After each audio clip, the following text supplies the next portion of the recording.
बात कर रहे थे हरियाणा के विकास कार्यों की। आइए अब हम बात करते हैं पटौदी की। जो किसान हैं, जो हमारी मंडियां बंद हो जाएंगी, और जब अगर मंडियां बंद हो जाएंगी तो लोग जो हैं हर जगह हर कड़ी में हमारी पार्टी का आदेश था कि हमने महंगाई और काले कानून पर हमें प्रदर्शन करना, उसी का देश में प्रतिदिन बढ़ रहे पेट्रोल, डीजल और रसोई गैस की कीमतों को देखते हुए आज कांग्रेस पार्टी ने पटौदी में भाजपा सरकार के विरुद्ध एक जोरदार विरोध प्रदर्शन का आयोजन किया। Pataudi road railway station park से जाटोली हेली मंडी तक कार्यकर्ताओं ने सरकार के खिलाफ जमकर नारेबाजी करते हुए जोरदार जुलूस निकाला। इस मौके पर इनके साथ हरियाणा के पूर्व मंत्री कप्तान अजय सिंह यादव, कांग्रेस नेता सुधीर चौधरी, कांग्रेस नेता हरपाल बोरा के अलावा सैकड़ों कांग्रेस कार्यकर्ता भी मौजूद रहे। पत्रकारों से वार्ता करते हुए कप्तान अजय सिंह यादव ने बताया कि आज विरोध प्रदर्शन का मुख्य उद्देश्य केंद्र सरकार द्वारा लाए गए तीनों कानूनों को रद्द करवाना है। उन्होंने बताया कि एमएसपी कानून आने के बाद देश के बड़े पूंजीपति खाद्य पदार्थों स्टॉक कर देश में और ज्यादा महंगाई बढ़ा देंगे। आज जो किसान इन कानून के खिलाफ लड़ाई लड़ रहा है वह अपनी नहीं बल्कि गरीब जनता के हितों की लड़ाई लड़ रहा है।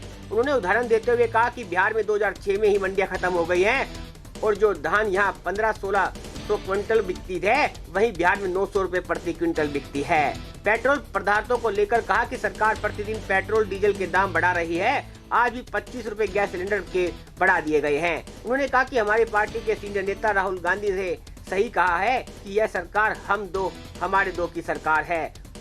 अगर आपने अभी तक हमारा चैनल सब्सक्राइब नहीं किया तो अभी सब्सक्राइब करें और बेल आइकॉन को क्लिक करके हमारी लेटेस्ट वीडियोस के बारे में अपडेट जानें। हमारा मुख्य उद्देश्य ये है कि जो 3 काले कृषि कानून हैं उसके खिलाफ जनता को जागरूक करने के लिए, क्योंकि इनके बनने से केवल पूंजीपतियों का बोलबाला हो जाएगा। जितनी भी जो आड़तें हैं कि सब बंद हो जाएंगी, क्योंकि APMC एक्ट बिहार में ख़त्म किया था 2006 में। आज वहाँ का किसान जो है 900 रुपये में धान बेचा, जबकि 1600-1700 रुपये का दाम है।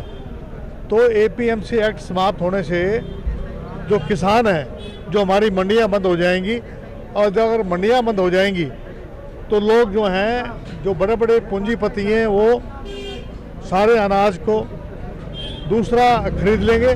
और दूसरा, इस पे जो लिमिट हुआ करती है, जैसे चीनी है, दाल है, पत्ती है, आपकी जो रोज़ प्याज है, आलू है, जिस तरह भी चीज़ें हैं, रोज़मर्रा की जो चीज़ें हैं, उस पर पहले लिमिट थी भाई इतना सामान आप स्टॉक कर सकते हो, वो लिमिट हटा दी। तो उसके हटाने से अब क्या हो गया कि जो बड़े बड़े पूंजीपति हैं वो सारा माल खरीद लेंगे मार्केट से। तो राशन को भी जो है कहाँ से देगी सरकार राशन? जब बड़े बड़े पूंजीपति ले लेंगे तो महंगाई अपने मुँह मांगे दाम से वो सामान देंगे। महंगाई जो आज अगर एक चीज़ 100 रुपये में आ रही है दाल, और 400 रुपये किलो दाल आएगी। ये जो लड़ाई हमारे किसान लड़ रहे हैं, केवल अपनी लड़ाई नहीं लड़ रहे, ये आम आदमी की लड़ाई लड़ रहे हैं।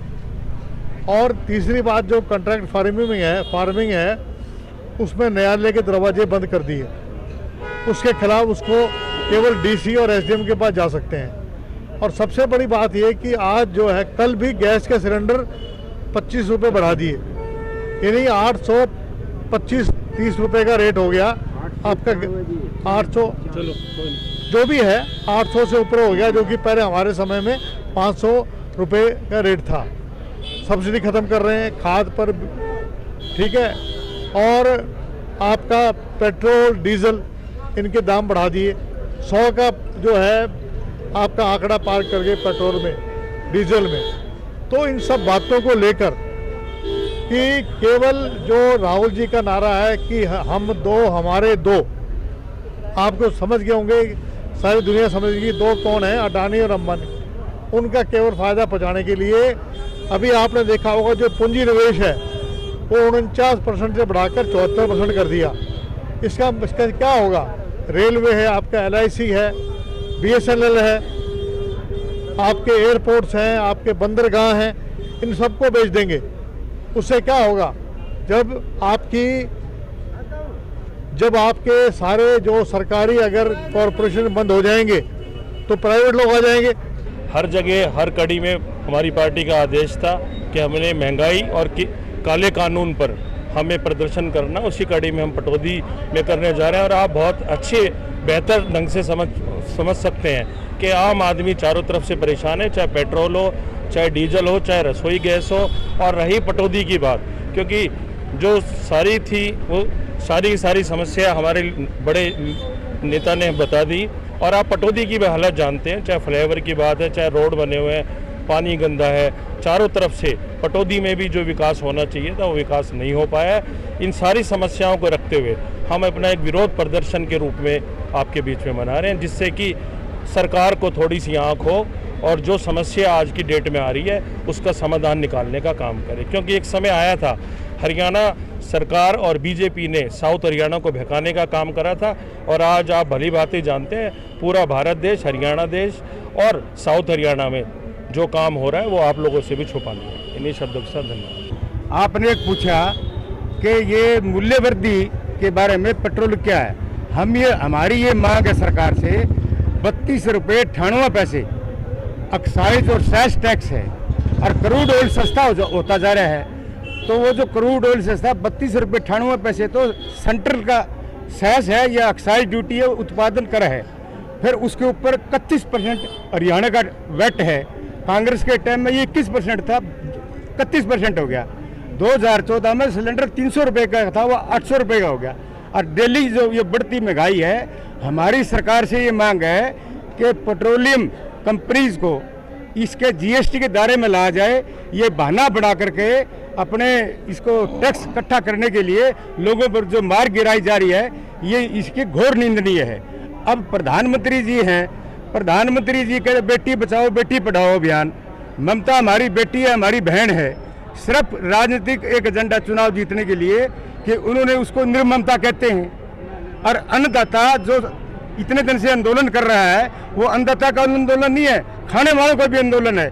जैसे अभी कैप्टन साहब ने बताया था तीनों कृषि कानूनों के बारे में, ये दोबारा इसको मैं एक्सप्लेन नहीं करना चाहता, लेकिन ये हमारी किसानों के लिए हम पूरे जोरदार समर्थन करते हैं और इसके मांग करते हैं कि तीनों कानूनों को वापस ले और बड़े दामों को वापस ले, और ये पेट्रोलियम पदार्थों के पेट्रोलियम कंपनी को जीएसटी के दायरे के अंदर ले आए। वैट घटाए हरियाणा सरकार।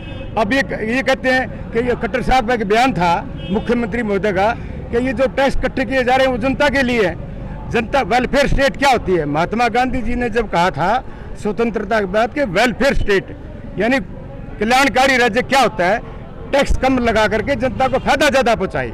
ये टैक्स ज़्यादा लगाते हैं। और जब मैं कहता हूँ, जब भी किसी आपने इसमें नेशनल मूवमेंट के अंदर जब भी किसी राजा ने किले ठोकने का, किले बनाने का काम किया है, तो राजा अहंकारी हो जाता है और वो किले बनाता है। जब किलेबंदी करता है, या तो वो सामने वाले से डर गया या वो सामने वाले को दुश्मन समझ रहा है।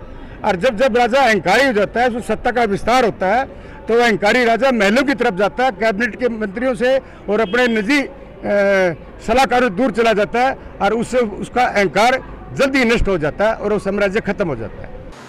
पटौदी से एनसीआर न्यूज के लिए मीर सिंह की खास रिपोर्ट।